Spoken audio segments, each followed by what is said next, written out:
প্রথম ধাপে উত্তরা থেকে আগারগাঁও পর্যন্ত চলবে মেট্রো রেল। ট্রেন থেকে নেমেই যাত্রীরা পাবেন বিআরটিসির সার্কুলার বাস। চালুর দিন থেকেই সেবা দিতে প্রস্তুত কর্তৃপক্ষ। ৮ মাস পর আবারও চালু হচ্ছে বিলাসবহুল ক্রুজ শিপ। চট্টগ্রামের পতেঙ্গা থেকে সরাসরি যাবে সেন্ট মার্টিন। তেলের দাম বৃদ্ধির অজুহাতে ভাড়াও বেড়েছে ১৭ ভাগ, ক্ষুব্ধ যাত্রী।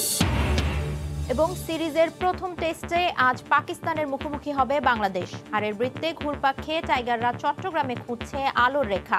স্কোয়াডে যুক্ত হলেন খালেদ শহীদুল।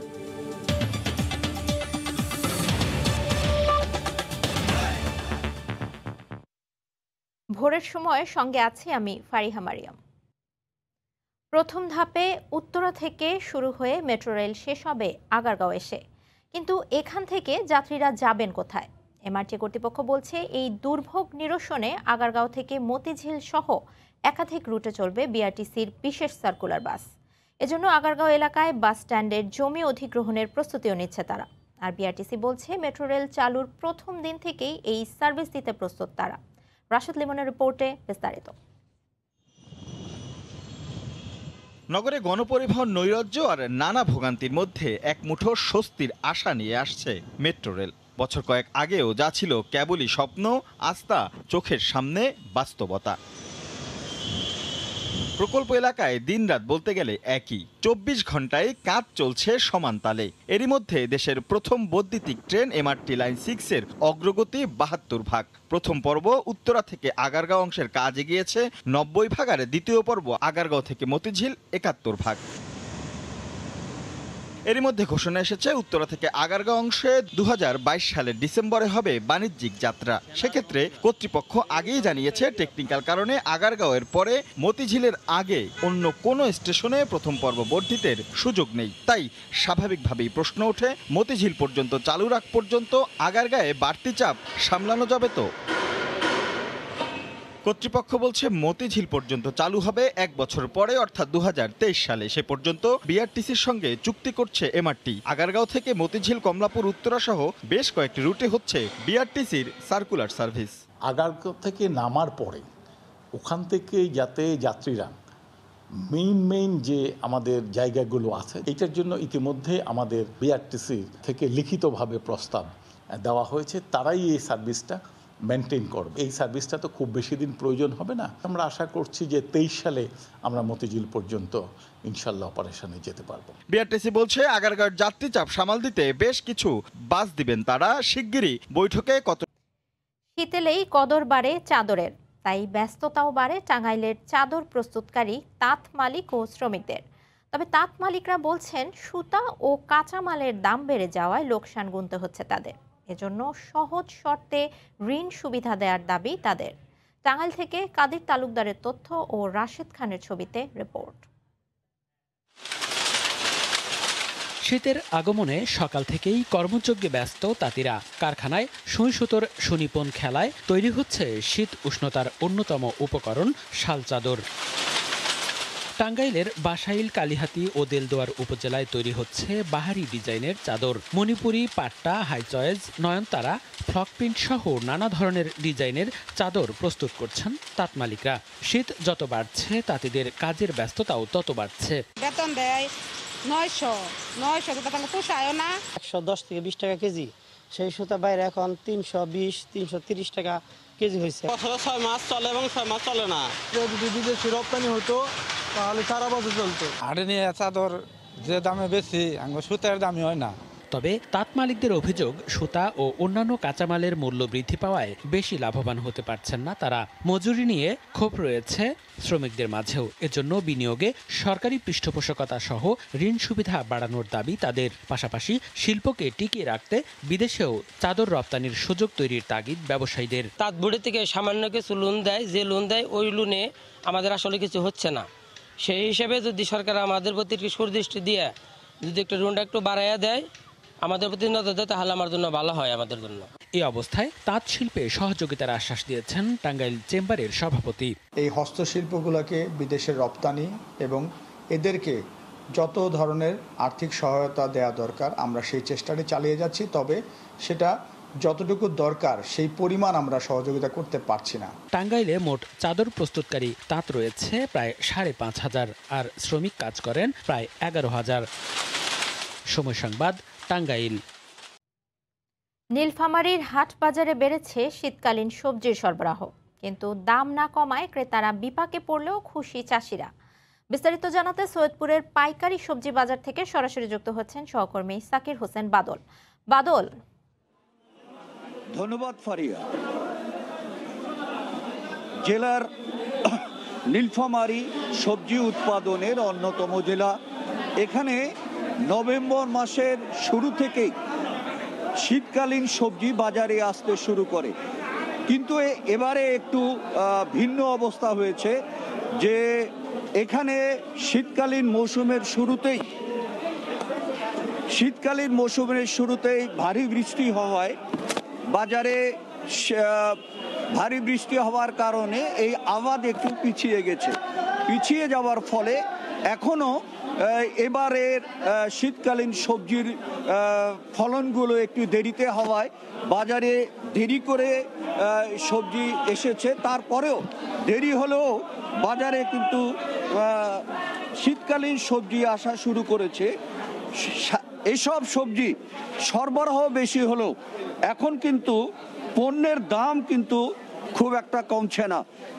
দাম না কমায় ক্রেতারা বেজার থাকলেও এখানে যারা চাষি আছে তারা কিন্তু পণ্যের দাম পেয়ে প্রচণ্ড খুশি। জেলায় এবার শীত মৌসুমে 5,670 হেক্টর জমিতে 1,18,070 মেট্রিক টন সবজি উৎপাদনের লক্ষ্যমাত্রা নির্ধারণ করা হয়েছে। সবচেয়ে এখানকার এই জেলা থেকে কফি, আলু, মূলা, কাঁচামরিচ জেলার চাহিদা মিটিয়েও অন্যান্য জেলায় সরবরাহ করা হয়। এখন মাঠে নীলফামারী জেলার মাঠে সবজির সমারোহ। জেলায় পুরো বছরে সবজির চাহিদা 1,12,500 মেট্রিক টন এগুলোর উৎপাদন হয় 1,94,670 মেট্রিক টন। প্রায় 85,000 হেক্টর, প্রায় 85,000 মেট্রিক টন অন্যান্য জেলায় নীলফামারীর চাহিদা মিটিয়ে অন্যান্য জেলায় সরবরাহ করা হয়। এবার এখানে সবচেয়ে আশ্চর্য বিষয় হচ্ছে যে এখান থেকে সবজি অন্যান্য জেলায় রপ্তানি হলেও এখানকার পেঁয়াজে কিন্তু তেমন একটা উৎপাদন এখানে হয় না। এবার কৃষি বিভাগের উপসহকারী পরিচালক আবু বকর সিদ্দিকীর সাথে কথা বললাম। উনি বলেছেন যে নীলফামারীতে আমরা পেঁয়াজ উৎপাদনের একটি নতুন ধারা শুরু করেছি। প্রায় 500 কৃষকের মধ্যে প্রণোদনা দিয়ে পেঁয়াজ চাষাবাদ শুরু করা হচ্ছে এবং 500 কৃষকের মধ্যে প্রায় 500 বিঘা জমিতে এবার পেঁয়াজ চাষ করা হবে। এই ছিল নীলফামারী থেকে সবজি বাজার থেকে আমার কাছে সর্বশেষ ফারিয়া। নীলফামারীর সৈয়দপুরের পাইকারি সবজি বাজার থেকে সরাসরি যুক্ত হয়েছিলেন সহকর্মী সাকির হোসেন বাদল। মুক্তিযুদ্ধের দুর্লভ ছবি নিয়ে শিল্পকলা একাডেমির চিত্রশালায় শুরু হয়েছে 3 দিনের বিশেষ প্রদর্শনী। বৃহস্পতিবার দুপুরে তথ্য ও সম্প্রচার মন্ত্রী প্রদর্শনীর উদ্বোধন করে বলেন, এই আয়োজনের মধ্য দিয়ে নতুন প্রজন্ম মুক্তিযুদ্ধের বীরত্ব গাথা সম্পর্কে জানতে পারবে। সশস্ত্র বাহিনী বিভাগের এই আয়োজনটি চলবে 27 নভেম্বর পর্যন্ত। ইতিহাস কেবল অতীতের বিষয় নয়, কোনো কোনো ইতিহাস কথা বলে যায় যুগান্তরে। বাঙালির মুক্তির যুদ্ধ তাই অতীত হয়ে থাকেনি, এখনো প্রেরণার বাতি জ্বালিয়ে রেখেছে। ছবিও কথা বলে, ইতিহাসকে আরও জীবন্ত করে। ৭১-এর এমন কিছু দুর্লভ ছবি নিয়ে শিল্পকলার চিত্রশালায় শুরু হলো বিশেষ প্রদর্শনীর সশস্ত্র বিভাগের আয়োজনে এবং নৌবাহিনীর ব্যবস্থাপনায়। এই বিশেষ প্রদর্শনীতে শিক্ষক শিক্ষার্থীরা ঘুরে ঘুরে দেখেন ৭১-এর জীবন্ত ইতিহাস। এই ছবিগুলোর মাধ্যমে আমরা বুঝতে পারি একটা জিনিসের কতটা গুরুত্ব এবং আমাদের মুক্তিযুদ্ধের সময় আমাদের মুক্তিযোদ্ধারা এবং তার সহযোগীরা কি পরিমাণে কষ্ট করে আমাদের দেশকে স্বাধীন করেছে। একটা দেশের প্রতি ভালোবাসা রেখে দেশকে কীভাবে এগিয়ে নেওয়া যায়, আমরা এই শিক্ষাটা আমাদের সাথে রিলেট করতে পারি এবং আমাদের পরবর্তী প্রজন্মকে আমরা এই শিক্ষাটা দিতে পারি। এর আগে ৩ দিন ব্যাপী এই প্রদর্শনীর উদ্বোধন করেন তথ্য ও সম্প্রচার মন্ত্রী। ইতিহাসের নানা ঘটনা প্রবাহের কথা উল্লেখ করে মন্ত্রী বলেন, উন্নয়নের সকল সূচকে পাকিস্তানকে পেছনে ফেলেছে বাংলাদেশ। বাংলাদেশের দিকে অবাক বিস্ময়ে তাকিয়ে থেকে সেই পাকিস্তান দীর্ঘশ্বাস ফেলে। সব সূচকে, মানব উন্নয়ন সূচক, সামাজিক সূচক, অর্থনৈতিক সূচক, সব সূচকে আজকে বাংলাদেশ পাকিস্তানকে অতিক্রম করেছে। 2015 সালে সমস্ত সূচকে বাংলাদেশ পাকিস্তানকে অতিক্রম করেছে। অনুষ্ঠানে মুক্তিযোদ্ধা, সেনা, নৌ ও বিমান বাহিনীর ঊর্ধ্বতন কর্মকর্তারা উপস্থিত ছিলেন। ২৭ নভেম্বর পর্যন্ত প্রতিদিন বেলা ১১টা থেকে রাত ৮টা পর্যন্ত সবার জন্য উন্মুক্ত থাকছে এই প্রদর্শনী। তরিকুল ইসলাম সৌরভ, সময় সংবাদ, ঢাকা।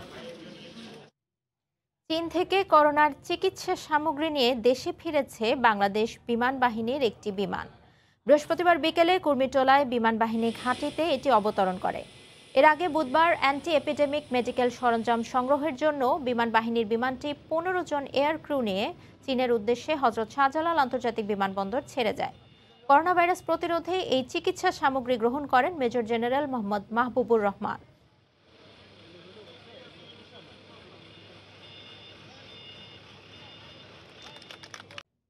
মুন্সিগঞ্জের মাওয়া মৎস্য আড়তে সাপ্তাহিক ছুটির দিনে ইলিশ কিনতে রাজধানী সহ নানা এলাকা থেকে আসছেন ক্রেতারা। এই মুহূর্তে সেখানে আছেন সহকর্মী নাসির উদ্দিন উজ্জ্বল। বিস্তারিত জানতে আমরা সরাসরি যাচ্ছি তার কাছে।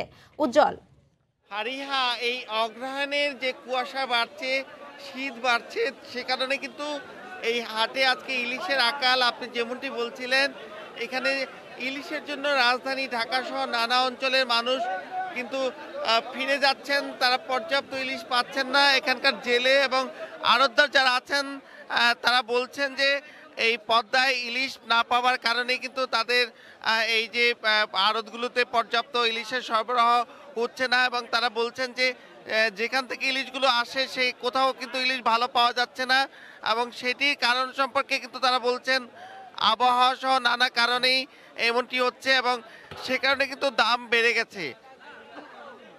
এখানে আপনি দেখছেন যে ইলিশের যে পসরা সাজানো হয়েছে, এখানে কিন্তু অনেক বড় পসরা থাকে, কিন্তু সেটি কিন্তু আজকে সংখ্যায় কম এবং সাইজও কিন্তু অন্যান্য দিনের মতো নয়। তারা বলছেন যে বড় আকারের যে ইলিশ সেটি কিন্তু পাইকারি ১৫০০ টাকা কেজিতে বিক্রি হচ্ছে, আর যেগুলো ১ কেজি সম পরিমাণ এরকমগুলো কিন্তু ১১০০ থেকে ১২০০ টাকা কেজিতে বিক্রি হচ্ছে, আর ছোট আকারের ইলিশ বিক্রি হচ্ছে এখানে ৬০০ থেকে ৭০০ টাকা কেজিতে। এবং এই ইলিশ নিবার জন্য যারা এসছেন তাদের অনেকের অভিযোগ যে ইলিশ পর্যাপ্ত পাওয়া যাচ্ছে না, আবার যাও পাওয়া যাচ্ছে সেগুলো কিন্তু পদ্মার ইলিশের সংখ্যা খুবই কম। সে কারণে তারা দূর দূরান্ত থেকে এসে যে তাদের কাঙ্ক্ষিত ইলিশ সেটি এই স্বাদ গ্রহণ করতে পারছেন না এবং এখানকার আড়তদাররা বলছেন যে এই সময়টায় অনেক সময় আবহাওয়ার কারণে ইলিশের যে জেলের জালে ইলিশ ধরা পড়ে কম এবং এইসব পরিস্থিতি মোকাবেলা করে কিন্তু তারা এই প্রতিদিন এই হাটে ইলিশ বেচা কিনা করে থাকেন এবং পর্যাপ্ত ইলিশের সরবরাহ না থাকবার কারণে কিন্তু তাদের নানা রকম চ্যালেঞ্জ তৈরি হয়। তারা বলছিলেন যে এখানে যে পদ্মা পাড়ে যে নানা রকম ইলিশের রেস্তোরাঁ হয়েছে, সেখানেও কিন্তু প্রচুর ইলিশের চাহিদা, কিন্তু সেই চাহিদা অনুযায়ী কিন্তু ইলিশ সরবরাহ করতে পারছে না। এদিকে কিন্তু ঝাটকা রক্ষা অভিযান চলছে, যেটি আগামী জুন পর্যন্ত অব্যাহত থাকবে এবং তারা বলছেন যে সেই ব্যাপারেও কিন্তু যথাযথ পদক্ষেপ লক্ষ্য করা যাচ্ছে না, কারণ এখানকার কারেন্ট জাল ফ্যাক্টরিগুলো থেকে প্রচুর কারেন্ট জাল কিন্তু ঝাটকা নিধন করে চলেছে।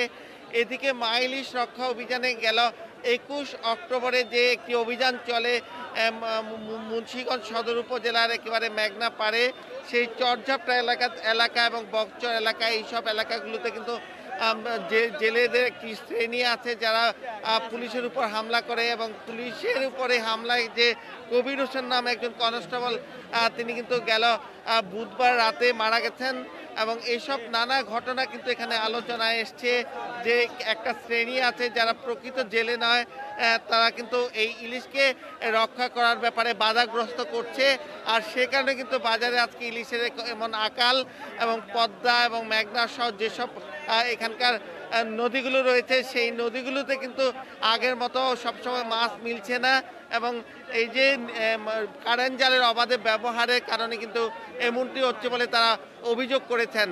এবং এই যে মৎস্য আড়ত যেটি, এটি কিন্তু দেশ সেরা ভোরের ইলিশের হাট, সেই হাটে যে আজকে মাছের এত আকাল সে ব্যাপারে কিন্তু অনেকেই ক্ষোভ প্রকাশ করেছেন। তো এই ছিল মুন্সিগঞ্জের ইলিশের সবশেষ খবর। ফারিহা। মুন্সিগঞ্জের মা মৎস্য আড়ত থেকে ইলিশ বেচা কেনার সবশেষ খবর জানাচ্ছিলেন সহকর্মী নাসির উদ্দিন উজ্জ্বল। খুলনা বন্যপ্রাণী উদ্ধার ও পুনর্বাসন কেন্দ্রে নেই কোনো চিকিৎসক। অসুস্থ বন্যপ্রাণীর চিকিৎসা দেয়া প্রতিষ্ঠানটি নেই আধুনিক কোনো সুযোগ সুবিধাও। একটি অপারেশন থিয়েটার থাকলেও তা ব্যবহার করা হয়নি কখনো। এখানকার প্রাণীগুলোর চিকিৎসা দেয়া হয় মোবাইল ফোনের মাধ্যমে এবং অন্য প্রতিষ্ঠানের চিকিৎসক দিয়ে। তবে কর্তৃপক্ষ বলছে সমস্যা নিরসনে চেষ্টা করছেন তারা। খুলনা থেকে আব্দুল মামুনের রুবেলের প্রতিবেদনে বিস্তারিত, ক্যামেরায় ছিলেন আব্দুল হালিম। বন্যপ্রাণী পুনর্বাসন কেন্দ্রে প্রবেশের পর সুন্দরী ময়ূর দেখে আপনার মন প্রফুল্ল হয়ে উঠতেই পারে, কিন্তু এখানে থাকা দুটি ময়ূর অসুস্থ অবস্থায় 3 মাসেরও বেশি সময় ধরে আছে। এর মধ্যে এই কেন্দ্রে থাকা একটি হরিণ, বেশ কিছু ঘুঘু পাখি, বানর, ময়না পাখি সহ যা আছে তার অধিকাংশই অসুস্থ। সুস্থ করে এদের ফিরিয়ে নেওয়ার কথা গাজীপুরের বঙ্গবন্ধু সাফারি পার্কে। খুলনা বিভাগের 10 জেলাসহ পদ্মার এপারের 21 জেলা আর সুন্দরবন থেকে উদ্ধার হওয়া প্রাণীদের আশ্রয় ও চিকিৎসা দেওয়ার লক্ষ্যে 2015 সালে খুলনায় বন বিভাগের নিজস্ব জমিতে প্রতিষ্ঠা হয় কেন্দ্রটি। শুরুর দিকে কিছুদিন থাকলেও দীর্ঘদিন ধরে এখানে নেই চিকিৎসক। পশু প্রাণীদের চিকিৎসার জন্য একটি অপারেশন থিয়েটার থাকলেও তাও ব্যবহার হয়নি কোনো দিনই। যখন গুরুতর কোনো সমস্যা হয় তখন আমাদের এই চিকিৎসার ব্যাপারে অনেকটা সমস্যার সম্মুখীন হয়। চিকিৎসকের অভাবে চিকিৎসা সংকটের কথা স্বীকার করে দ্রুত ব্যবস্থা নেয়ার কথা জানান খুলনা বিভাগীয় বন কর্মকর্তা। এটা একটা প্রকল্পের মাধ্যমে তৈরি করা হয়েছিল। তখন আমাদের একজন ভেটেরিনারি ডাক্তার ছিল, কিন্তু প্রকল্প শেষে আপাতত এখন আর ডাক্তার নাই।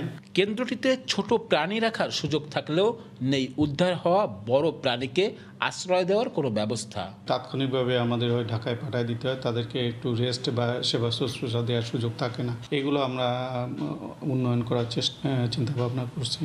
খুলনা বন্যপ্রাণী পুনর্বাসন কেন্দ্রে বর্তমানে বিভিন্ন প্রজাতির 22টি প্রাণী রয়েছে। করোনার অতি সংক্রামক আরও একটি নতুন ধরন শনাক্ত হয়েছে দক্ষিণ আফ্রিকায়। এর মধ্যে নতুন এই ভ্যারিয়েন্টে আক্রান্ত 22 জনকে শনাক্ত করা হয়েছে দেশটিতে। এটি সংক্রমণের ক্ষমতা জানতে ইতোমধ্যে গবেষণা শুরু করেছেন বিশেষজ্ঞরা। বৃহস্পতিবার এক প্রতিবেদনে এ খবর জানিয়েছে বার্তা সংস্থা রয়টার্স।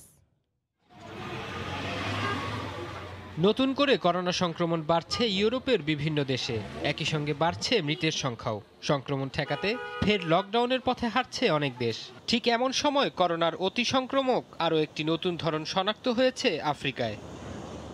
রয়টার্সের এক প্রতিবেদনে বলা হয়েছে, দক্ষিণ আফ্রিকা ও বতসোয়ানায় শনাক্ত হওয়া করোনার নতুন ভ্যারিয়েন্টের নাম রাখা হয়েছে B.1.1.529। দেশটিতে সম্প্রতি এই ভ্যারিয়েন্টের সংক্রমণ বেড়েছে আশঙ্কাজনকভাবে। ভাইরোলজিস্টরা আশঙ্কা করছেন করোনার চতুর্থ ঢেউ খুব দ্রুত আঘাত হানতে পারে দক্ষিণ আফ্রিকায়।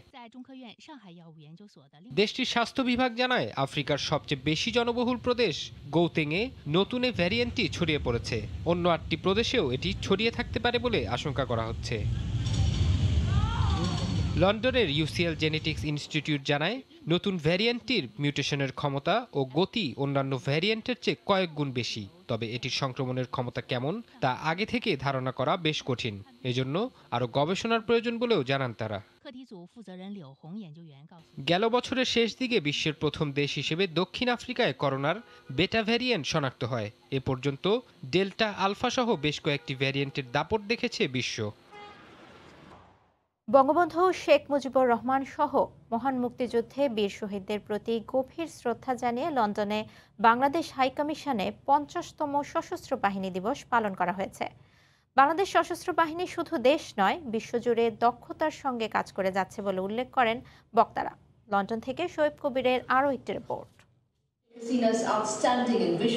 লন্ডনের ন্যাশনাল আর্মি মিউজিয়াম যেন ক্ষণিকের জন্য এক টুকরো বাংলাদেশে পরিণত হয়েছিল। সেখানে প্রদর্শিত হয় বাংলাদেশের সশস্ত্র বাহিনীর উপর নির্মিত একটি প্রামাণ্য চিত্র, যেখানে উঠে আসে বাংলাদেশের স্বাধীনতার ইতিহাস এবং সশস্ত্র বাহিনীর প্রতিষ্ঠা ও দেশ বিদেশে তাদের বিশেষ ভূমিকার নানা তথ্য। অনুষ্ঠানে যুক্তরাজ্যে নিযুক্ত বাংলাদেশের হাই কমিশনার বলেন, জাতির পিতা বঙ্গবন্ধুর হাতে গড়া সশস্ত্র বাহিনী আজ দেশে বিদেশে বাংলাদেশের নাম উজ্জ্বল করছে।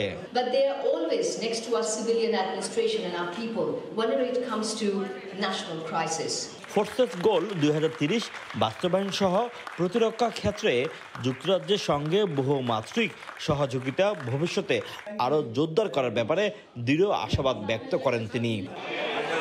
এছাড়া হাই কমিশনের প্রতিরক্ষা উপদেষ্টা ব্রিগেডিয়ার জেনারেল মোহাম্মদ মাহবুব রশিদ স্বাগত বক্তব্যে বলেন, জাতিসংঘে সর্বোচ্চ সংখ্যক বাংলাদেশি সেনা কাজ করছেন, যা বিশ্বের কাছে বাংলাদেশের জন্য সম্মানের।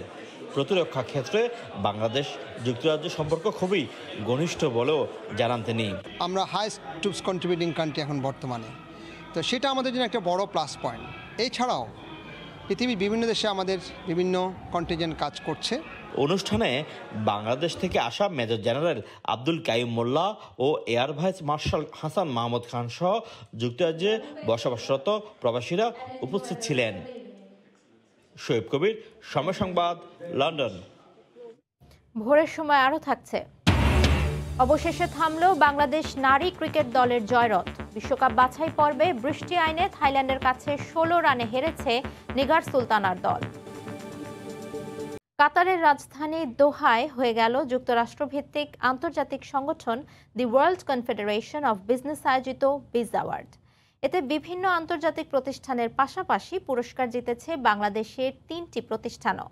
এই সম্মাননা পেয়ে খুশি বাংলাদেশি প্রতিষ্ঠানগুলো। কাতার প্রতিনিধি আনোয়ার হোসেন মামুনের তথ্য ও ছবিতে রিপোর্ট।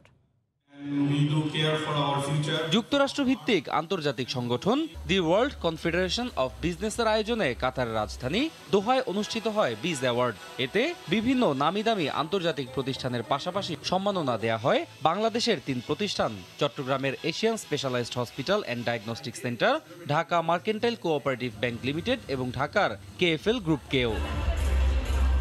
স্থানীয় সময় বুধবার রাতে কাতারের স্থানীয় একটি হোটেলে বিভিন্ন দেশের প্রায় 30টি প্রতিষ্ঠানের কর্তা ব্যক্তিদের হাতে তুলে দেওয়া হয় এই পুরস্কার। এমন অর্জনে খুশি কাতারের বাংলাদেশ কমিউনিটি। বাংলাদেশে 3টি কোম্পানি অ্যাওয়ার্ড পাওয়াতে আমরা কাতার কমিউনিটির পক্ষ থেকে দ্য বিচকে ধন্যবাদ জ্ঞাপন করছি এবং পাশাপাশি বাংলাদেশের যে কোম্পানিগুলো অ্যাওয়ার্ড গ্রহণ করেছেন তাদেরকে ধন্যবাদ জানাচ্ছি। আমাদের দেশের ভাই ব্রাদার যারা আছে এখানে, যারা আসছে এখানে গেস্ট, তাদেরকে পেয়ে অত্যন্ত আমরা আনন্দিত। চিকিৎসা ও স্বাস্থ্য খাতে অবদানের জন্য বিজ অ্যাওয়ার্ড পেয়ে খুশি চট্টগ্রামের এশিয়ান স্পেশালাইজড হসপিটাল। আগামীতে চিকিৎসা ও স্বাস্থ্য সেবায় আরও অবদান রাখার অঙ্গীকার করেন তারা। বাংলাদেশের স্বাস্থ্য সেবায় আমরা আমাদের যে আস্থা এবং বিশ্বাস নিয়ে অদম্য অগ্রযাত্রায় এগিয়ে যাচ্ছি, সেটা আমাদের অব্যাহত থাকবে। করোনাকালীন চিকিৎসা ক্ষেত্রে বিশেষ অবদান, ব্যাংকিং সেবা ও তৈরি পোশাক ক্ষেত্রে অভূতপূর্ব সাফল্যের জন্য বাংলাদেশের এই 3 প্রতিষ্ঠানকে এবছর বিজ অ্যাওয়ার্ড প্রদান করা হয়। সময় সংবাদ, কাতার। করোনার মহামারীর পর এখন কনসুলার সেবা দেওয়ার ক্ষেত্রে ব্রিটেন প্রবাসী গ্রাহকদের সবচেয়ে বেশি চাপ সামলাচ্ছেন লন্ডনে বাংলাদেশ হাইকমিশন। শুধু অক্টোবরেই প্রায় 12,000 গ্রহীতা নিয়েছেন কনসুলার সেবা। লন্ডন থেকে শোয়েব কবিরের রিপোর্টে বিস্তারিত। যুক্তরাজ্যে 10 লক্ষাধিক বাংলাদেশি বসবাস করছেন, যাদের অনেককেই পাসপোর্ট নবায়ন, নো ভিসা রিকোয়ার্ড সহ নানা সেবা গ্রহণে আসতে হয় লন্ডনস্থ বাংলাদেশ হাইকমিশনে। বিগত বছরগুলোর তুলনায় চলতি বছরের অক্টোবর ও নভেম্বরে সেবা প্রদানের ক্ষেত্রে নতুন রেকর্ড সৃষ্টি করেছে হাইকমিশন। দূর দূরান্ত থেকে আসা সেবা গ্রহীতাদের দীর্ঘ সময় অপেক্ষায় থেকে কাঙ্ক্ষিত সেবা নিয়ে বাড়ি ফিরলেও থেকে যায় মিশ্র প্রতিক্রিয়া। অনেকে বর্তমান সেবায় সন্তুষ্ট, আবার অনেকের প্রত্যাশা আরও ভালো সেবা প্রাপ্তির। হাই কমিশনের কনসুলার সেবার বর্তমান অবস্থা নিয়ে গণমাধ্যমের সঙ্গে কথা বলেন লন্ডনে নিযুক্ত বাংলাদেশের হাই কমিশনার সাইদা মুনা তাসনিম। তিনি বলেন, কনসুলার সেবা সম্প্রসারণের লক্ষ্যে রাত 10টা পর্যন্ত কাজ করছেন হাই কমিশনের কর্মকর্তারা। সেবা না নিয়ে কাউকেই এখন আর ফিরে যেতে হচ্ছে না। এখন অনেক বেশি প্রেশার, কিন্তু তার জন্য আমরা আমাদের সবাই প্রায় 10টা পর্যন্ত কাজ করছে। এখন মানে রাত্রি 10টার আগে কিন্তু আমরা যাচ্ছি না, আমরা শেষ করে যাচ্ছি। হাই কমিশনের ওয়েলফেয়ার বিভাগ প্রবাসীদের নানা সমস্যা নিয়ে বাংলাদেশে প্রশাসনিকভাবে চিঠি দিয়ে অবগত করে সহযোগিতার কথা জানান তিনি। 2020 সালে এরকম 102টি ওয়েলফেয়ার লেটার আমরা ইস্যু করেছি। এখান থেকে 350 বেশি চিঠি আমরা পাঠিয়েছি এবং গত বছর আমরা 410টা চিঠি পাঠিয়েছি। এই সমস্ত চিঠির মধ্যে যেটা থাকে যে উনি এটা কমপ্লেন করেছেন, হয়তো ওনারই আত্মীয় বাসা নিয়ে ফেলছেন বা কিছু, আমরা জাস্ট কমপ্লেনটা পৌঁছে দিই তাদের কাছে এবং বলি যে বিষয়টি যেন গুরুত্বের সঙ্গে দেখা হয়। তখন প্রবাসী যখন যায় তার হাতে একটা চিঠি থাকে হাই কমিশনের, এটা কিন্তু তাকে অনেকে বড় করে। তিনি আরো বলেন, যুক্তরাজ্য সরকারের ভ্রমণ নিষেধাজ্ঞার লাল তালিকা থেকে বাংলাদেশের নাম বাদ দেওয়ার ক্ষেত্রে বেশি সক্রিয় ভূমিকা ছিল বাংলাদেশ হাই কমিশনের। কনসুলার সেবা প্রদানের জন্য বাংলাদেশ হাই কমিশনে বর্তমানে 24 ঘন্টার হেল্পলাইন চালু রয়েছে। প্রবাসীদের রয়েছে নানা অভিযোগ, তারপরেও হাই কমিশন বলছেন সকল সেবা প্রত্যাশীদেরকে সময় মতো সেবা প্রদানের ক্ষেত্রে তারা নিরলসভাবে কাজ করে যাচ্ছেন। শোয়েব কবির, সময় সংবাদ, বাংলাদেশ হাই কমিশন, লন্ডন। ভোরের কুয়াশা ভেঙে গাজীপুরে চলছে হাফ ম্যারাথন। অংশ নিচ্ছেন দেশ বিদেশের প্রায় 450 প্রতিযোগী। বিস্তারিত জানাতে কালিয়াকৈরের পলাশতলী এলাকা থেকে যুক্ত হচ্ছেন সহকর্মী রাজিবুল হাসান। রাজীব। ফারিয়া, ম্যারাথন আয়োজন থেকে স্বাগত। স্বাস্থ্য সচেতন মানুষের আজকের এই সকালটি একটু ভিন্ন রকম। কালিয়াকৈর উপজেলার এই পলাশতলী গ্রামে আজকের এই সকালে প্রায় 450 দৌড়বিদ এই মাঠ থেকে দৌড়ে অংশগ্রহণ করেছে এবং আপনাদেরকে জানিয়ে রাখছি, প্রথমে দুইটি ক্যাটাগরিতে অর্থাৎ 21 কিলোমিটার এবং 7.5 কিলোমিটার এই দুইটি ক্যাটাগরিতে প্রায় 750 দৌড়বিদ কিন্তু 450 দৌড়বিদ অংশগ্রহণ করেছে এবং এই জানিয়ে রাখছি যে এটি একটি গ্রাম অঞ্চল এবং শীতের যে কুয়াশা, শীতের সকাল, সেই শীতের সকালে কিন্তু তারা এই দৌড়ে অংশগ্রহণ করেছে। আপনারা দেখতে পাচ্ছেন যে দূর দূরান্তের মানুষ কিন্তু যারা প্রতিযোগিতায় অংশগ্রহণ করেছে তারা এখানে এসে, যারা 7.5 কিলোমিটার দৌড়ে অংশগ্রহণ করে তারা শেষ করেছে, তারাই কিন্তু এখানে এসে ছবি তুলছেন এবং তাদের যে সকালটা সেটি উপভোগ করছেন।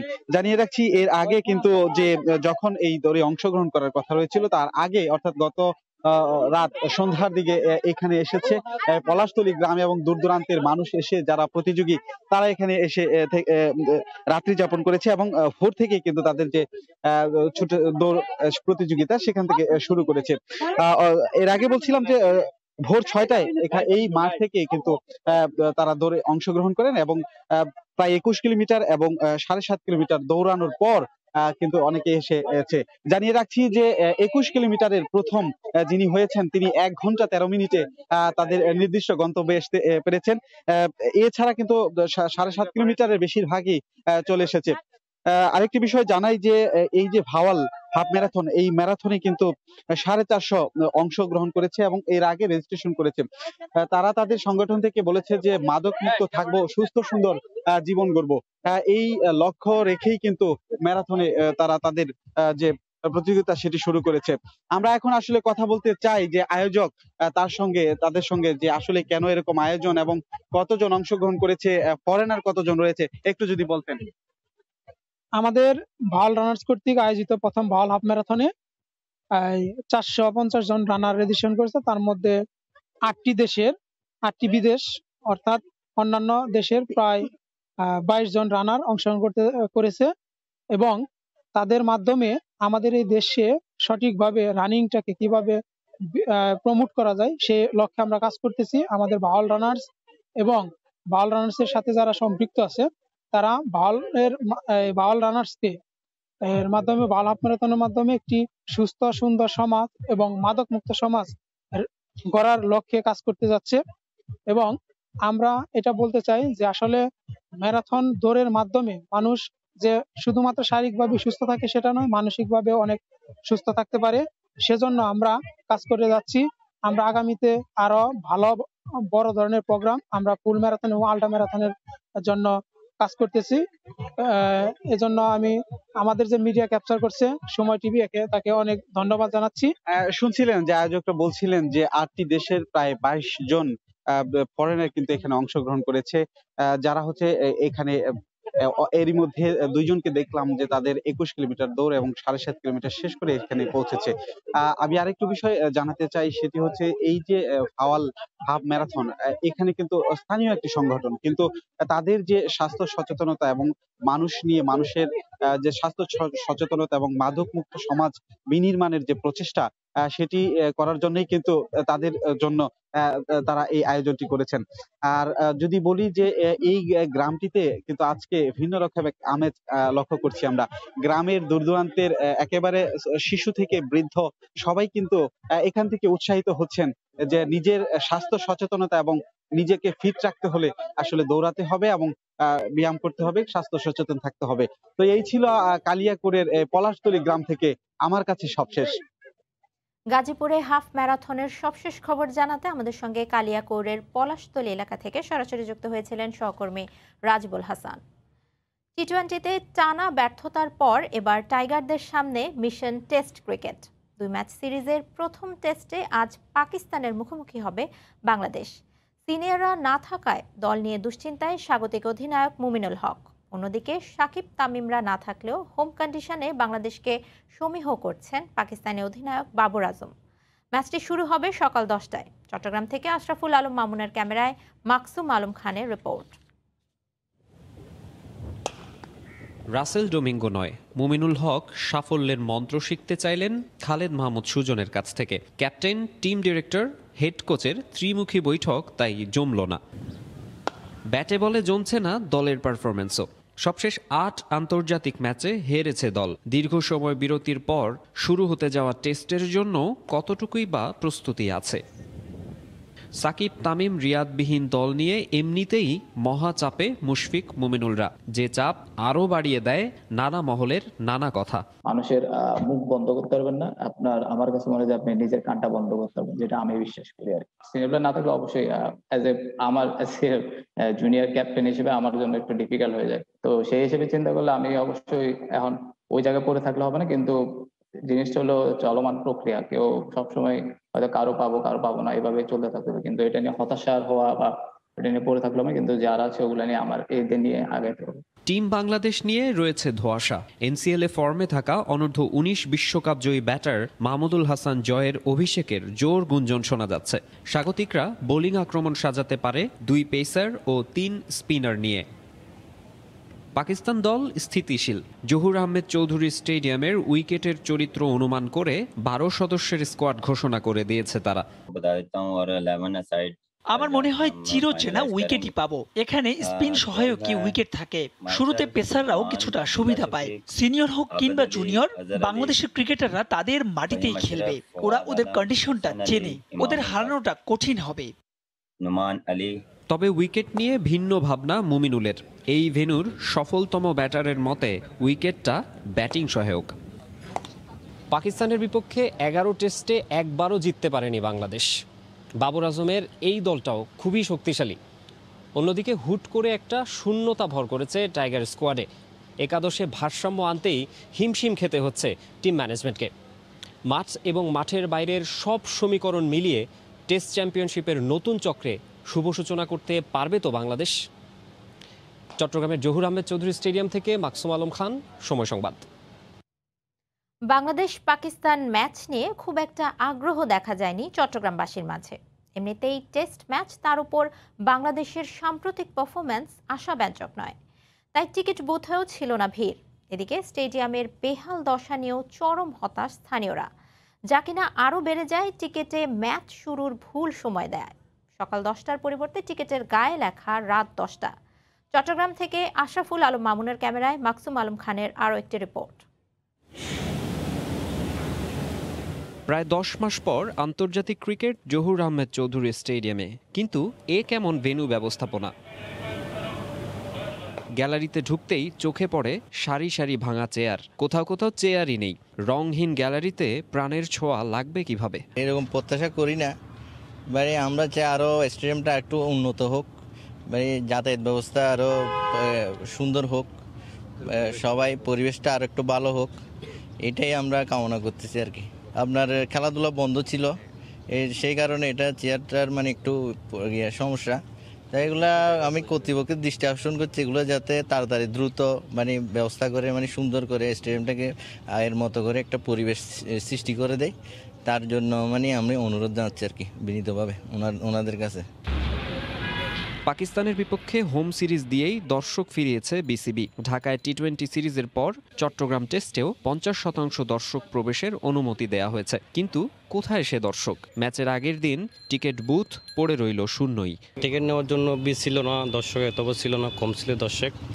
এখানে আমরা সাগরগাঁও টিমে খেলা চলতেছে, টি-20 ম্যাচ তো হেরে গেছে বাংলাদেশ, ভালো করতে পারে নাই। ইনশাআল্লাহ টেস্ট ম্যাচ ভালো করবে। বাংলাদেশ খারাপ করতেছে, সেজন্য খেলা দেখতে আগ্রহ করতেছে না দর্শক, এটাই আশা করতেছি যে আমাদের এখানে ওরা ভালোই করবে, মানে খেলাটা ভালো করে খেলবে, এটাই চাইতেছি। যে টিকিটের মূল্য নির্ধারণ করা হয়েছে 100 থেকে 500 টাকা পর্যন্ত। ম্যাচ ডেতে কোভিড ভ্যাকসিন সনদ দেখিয়ে খেলা উপভোগের সুযোগ পাবেন দর্শকরা। মাকসুম আলম খান, সময় সংবাদ, চট্টগ্রাম। চট্টগ্রাম টেস্টের আগের দিন যখন 12 জনের প্লেইং স্কোয়াড দিয়ে দিয়েছে পাকিস্তান, তখনও নিজেদের একাদশ নিয়ে কোনো স্বচ্ছ ধারণা নেই বাংলাদেশের। বরং নির্বাচক আর টিম ম্যানেজমেন্টের হঠকারী কার্যক্রম চলছে পুরো দমে। টেস্টের একদিন আগে 16 জনের স্কোয়াডকে বাড়িয়ে তারা পরিণত করল 18 জনে। নতুন করে ডাক পেলেন 2 পেসার খালেদ আহমেদ এবং শহীদুল ইসলাম। সামাজিক যোগাযোগ মাধ্যমে একটি দায় সারা বার্তা দিয়েই যার আনুষ্ঠানিকতা সেরেছে বাংলাদেশ ক্রিকেট বোর্ড। বাংলাদেশের ক্রিকেট মানেই এখন নানামুখী নাটক আর হাস্যকর সব সিদ্ধান্তের জায়গা। আর দল নির্বাচনকে তো রীতিমতো সার্কাসে পরিণত করেছেন বাংলাদেশের প্রথিতযশা নির্বাচক প্যানেল। মিনহাজুল আবেদিন নান্নু, হাবিবুল বাশার সুমন এবং আব্দুর রাজ্জাকের সম্মিলিত প্যানেলের একের পর এক সিদ্ধান্ত শুধুমাত্র হাস্যরসই নয়, হতবাক করছে দেশের ক্রিকেট প্রেমী থেকে শুরু করে বিশ্লেষক সবাইকে। চট্টগ্রাম টেস্ট শুরুর বাকি আর কয়েক ঘন্টা। রাত পোহালেই টস করতে নামবেন 2 অধিনায়ক বাবর আজম এবং মুমিনুল হক। স্বাভাবিকভাবেই আগের দিন ম্যাচের প্ল্যান অব অ্যাকশন, উইকেটের আচরণ এসব নিয়েই ভাবার কথা দলগুলোর, কিন্তু বাংলাদেশের সে উপায় কই। মুমিনুল হক আবারও সংবাদ সম্মেলনে বিস্ময়ের জন্ম দিয়ে উদ্ভট সব উত্তর দিয়েছেন, যেগুলো শুনলে মনে হবে বিশ্বকাপের ভরাডুবি বিন্দুমাত্র বোধোদয় জাগাতে পারেনি টেস্ট অধিনায়কের। অধিনায়কের কথা থেকে সরার পর আপনি যদি ক্রিকেটে মনোনিবেশ করার কথা ভেবে থাকেন, তাহলে সেখানেও মস্ত ভুল করে বসবেন, কারণ তখনও যে নিজেদের ভেলকি দেখাতে বাকি ছিল নির্বাচক প্যানেলের। টেস্ট শুরুর একদিন আগে যখন 12 জনের প্লেইং স্কোয়াড দিয়ে দিল পাকিস্তান, তখনও নিজেদের নিয়ে কোনো ধারণাই নেই টাইগার ক্রিকেটারদের। চট্টলায় কোন 11 জন নামবেন, টিম কম্বিনেশন কি হবে, সেটা নিয়ে অন্ধকারে টিম ম্যানেজমেন্ট। যদিও অধিনায়কের যুক্তি আছে হরেক রকম। অনেক কিছু ইনজুরি ইস্যু থাকে, এই সব কারণে হয়তো আপনি কিন্তু অন্য দেশটা ফলো করবেন, করলে হবে না। আমি আমার দেশের সিস্টেম ওইভাবে চলতে হবে। আমার কাছে মনে হয় আমি উইকেটটা দেখবো, তখন আমি টিমটা ডিসাইড করব। টেস্ট শুরুর 16 ঘন্টা আগে অবশ্য বাংলাদেশ চমকে দিল পাকিস্তানকে। প্রতিপক্ষ 12 জন দিলেও সবাই ভেবেছিল টাইগাররা হয়তো দিয়ে দেবে সেরা একাদশটাই, কিন্তু প্রধান নির্বাচক তো শেরের উপর সোয়া শের। তিনি 16 জনের টেস্ট স্কোয়াডকে বানিয়ে দিলেন 18 জনে। নতুন করে ডেকে পাঠালেন 2 পেসার খালেদ আহমেদ এবং শহীদুল ইসলামকে। একটা ছোট্ট বার্তা দিয়ে দায়িত্ব সারল বিসিবি। তবে নিজেদের সৌভাগ্যবান ভাবতে পারেন টাইগার ক্রিকেটের সমর্থকরা, কারণ স্কোয়াড ছোট না করে বড় করার একটা কারণ ঠিকই ব্যাখ্যা করেছেন প্রধান নির্বাচক। জানিয়েছেন বাংলাদেশের পেসাররা ইনজুরিতে ভুগতে থাকায় সাবধানতার জন্যই নতুন করে 2 জনকে ডাকা হলো। কিন্তু এখানেই প্রশ্ন উঠল আরেকবার, তাসকিন আর শরীফুল টেস্ট খেলতে পারবেন না, এটা তো জানা ছিল টি-20 সিরিজের পর থেকেই। তাহলে এতদিন কেন ভাবা হলো না বিকল্প নিয়ে? বাংলাদেশ নারী ক্রিকেট দলের খবর। বিশ্বকাপ বাছাই পর্বে প্রথম হারের স্বাদ পেল টাইগার্সরা। বৃষ্টি আইনে বাংলাদেশ নারী দলকে 16 রানে হারিয়েছে থাইল্যান্ড নারী ক্রিকেট দল। প্রথমে ব্যাট করে নির্ধারিত 50 ওভারে 176 রানের পুঁজি পায় বাংলাদেশ। জবাবে 2 উইকেট হাতে রেখেই জয়ের বন্দরে পৌঁছে যায় থাই ক্রিকেট দল। ম্যাচ সেরা হয়েছেন স্বর্ণা রেন্তিপক। হারারেতে টস জিতে প্রথমে ফিল্ডিংয়ের সিদ্ধান্ত নেয় থাইল্যান্ড।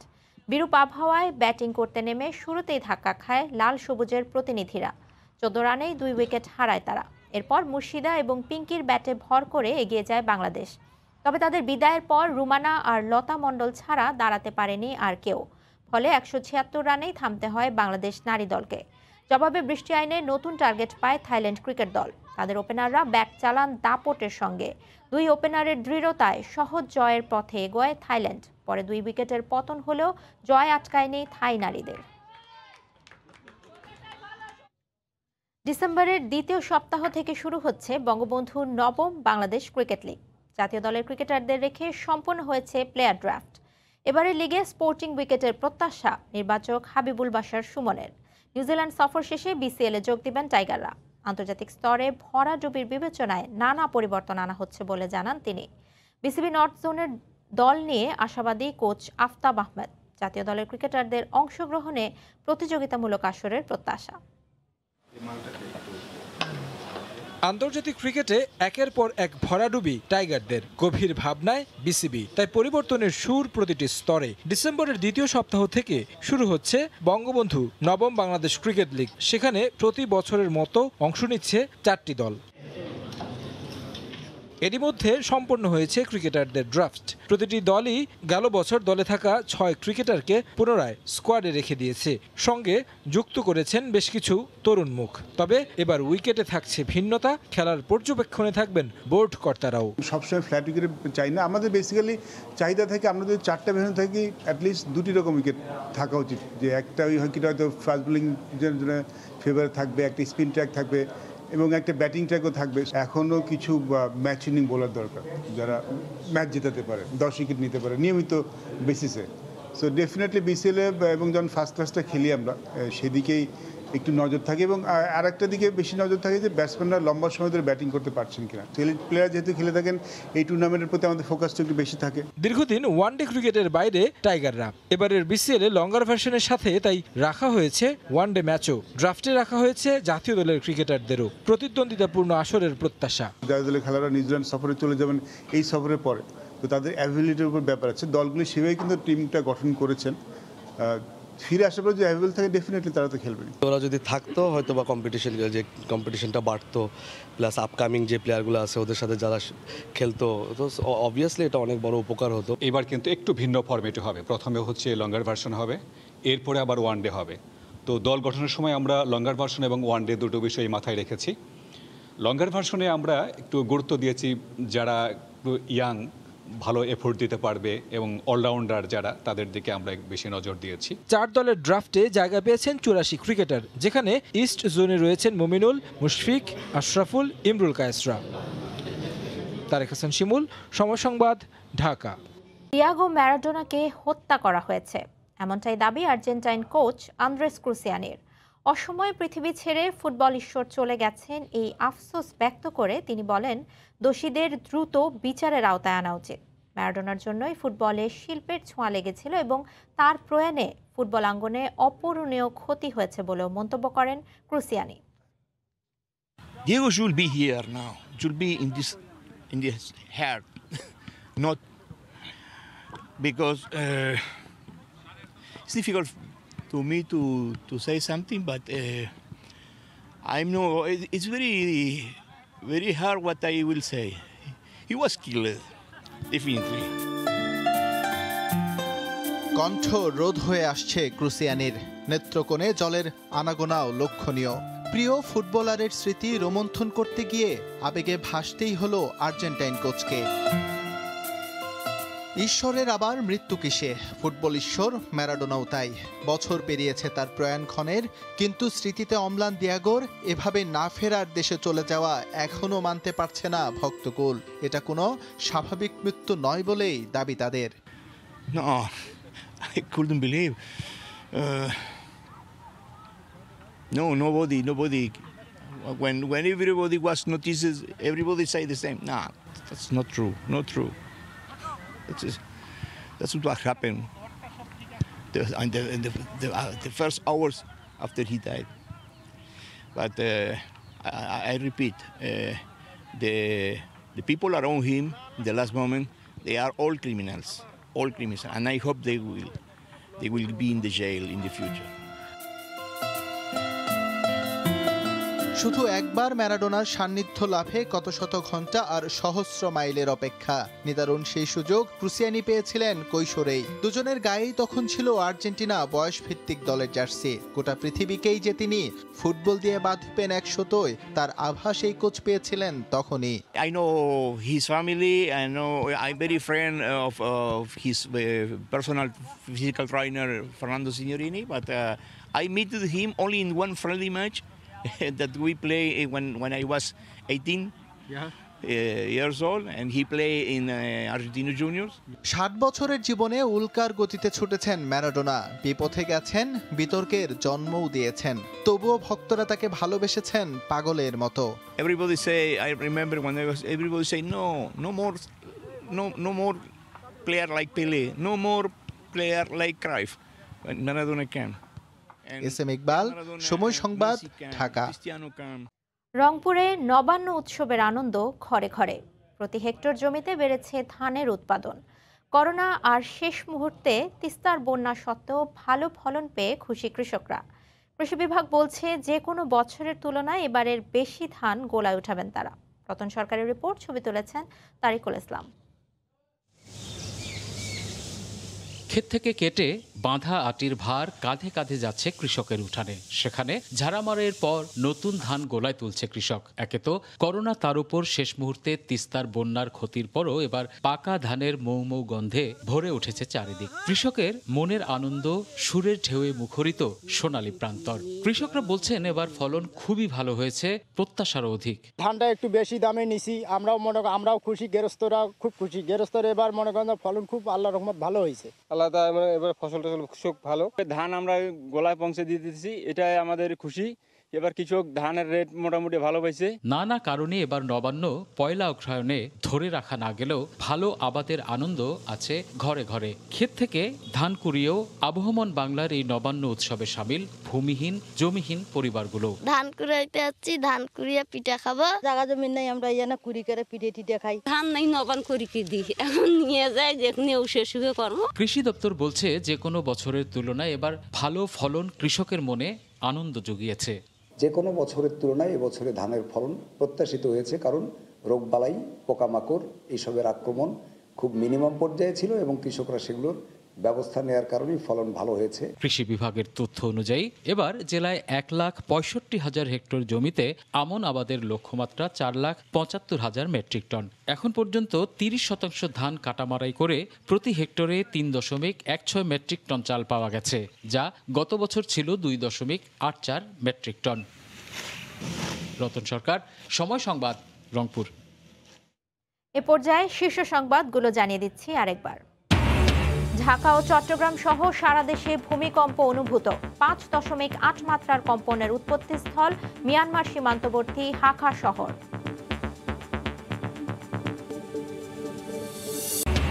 প্রথম ধাপে উত্তরা থেকে আগারগাঁও পর্যন্ত চলবে মেট্রো রেল। ট্রেন থেকে নেমেই যাত্রীরা পাবেন বিআরটিসির সার্কুলার বাস। চালুর দিন থেকেই সেবা দিতে প্রস্তুত কর্তৃপক্ষ। এবং 8 মাস পর আবারও চালু হচ্ছে বিলাসবহুল ক্রুজ শিপ। চট্টগ্রামের পতেঙ্গা থেকে সরাসরি যাবে সেন্ট মার্টিন। তেলের দাম বৃদ্ধির অজুহাতে ভাড়াও বেড়েছে 17 ভাগ। ক্ষুব্ধ যাত্রীরা। এই ছিল ভোরের সময়। সঙ্গে থাকুন সময়ে।